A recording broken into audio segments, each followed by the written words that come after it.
Bonjour à toutes et à tous, bienvenue sur votre chaîne d'information régionale. En ce lundi 19 août, nouvelle édition du journal. La météo d'abord, au programme pour débuter cette semaine, un ciel changeant et instable. Partout dans la région, le soleil sera bien présent par moment, mais entrecoupé de passages nuageux avec des averses possibles. La pluie est surtout attendue selon les prévisions en fin de matinée jusqu'en milieu d'après-midi. Attention également au vent, des rafales jusqu'à 60 km/h. Pour les températures aujourd'hui, 20 degrés à Lille, à Saint-Omer, à Dunkerque, 18 degrés à Boulogne et à Calais.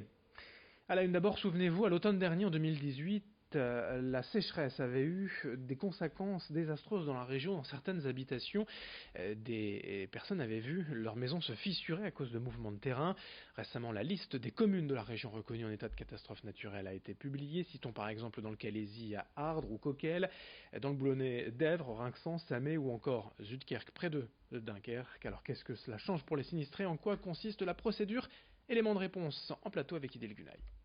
Et c'est le maire de la commune qui doit faire la demande d'une reconnaissance d'état de catastrophe naturelle pour ses administrés.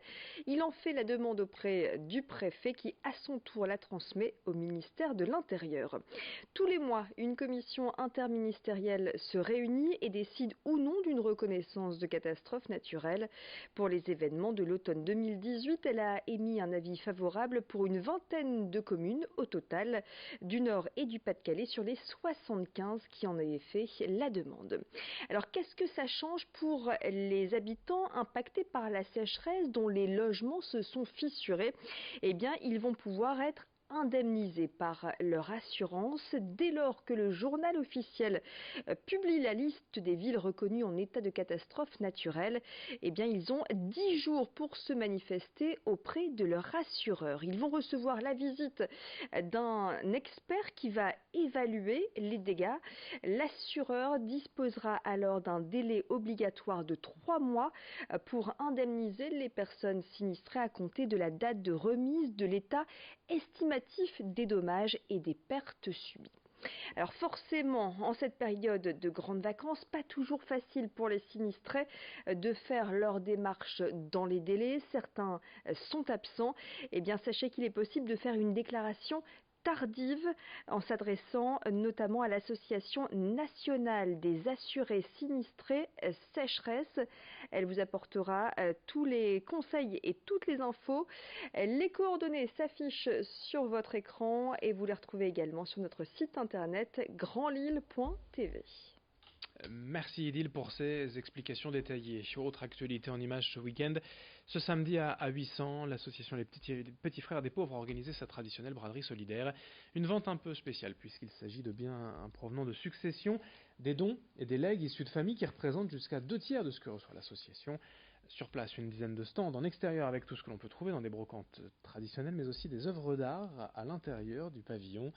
Cette vente permet d'attirer du monde et donc de sensibiliser à la cause de l'association, l'aide aux plus démunis, notamment aux personnes âgées.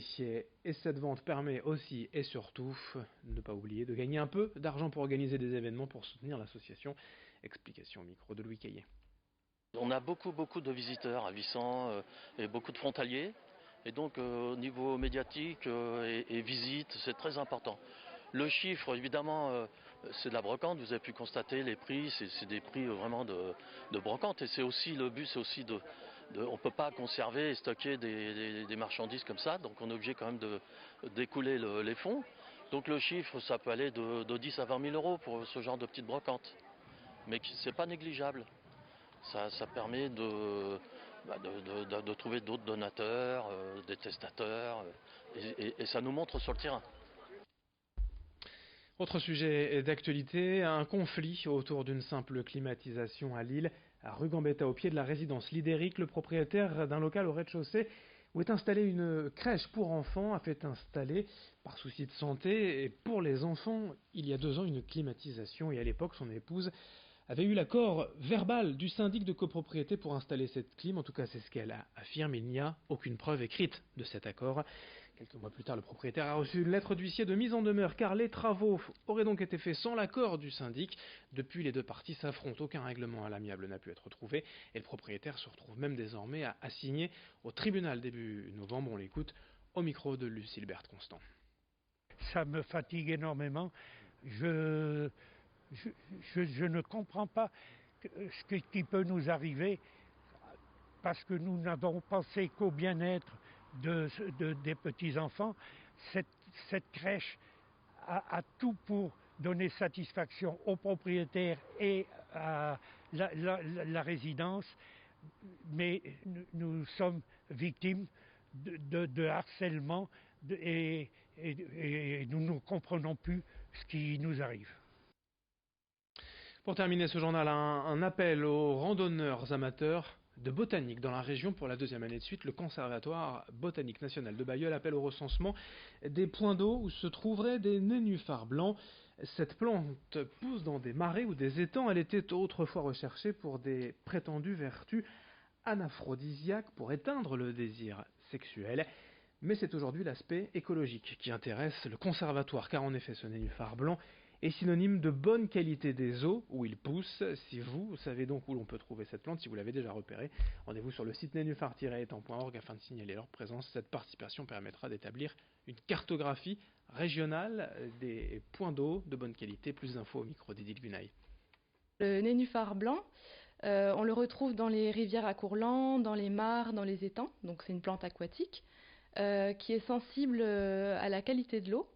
Donc qui aime les eaux de bonne qualité. Donc pour nous, c'est une plante indicatrice, donc qui est très importante. Pour la différenciation, il faut faire attention, on peut le confondre potentiellement avec le nénuphar jaune. Bon, quand il est en fleurs, c'est pas compliqué, il a des fleurs jaunes, le nénuphar jaune. Et sinon, ses feuilles sont un petit peu plus allongées et un peu plus gaufrées sur les bords. Et il ne faut pas le confondre également avec le petit nénuphar qu'on appelle aussi grenouillette. Donc lui, il est vraiment tout petit, donc on peut pas se tromper.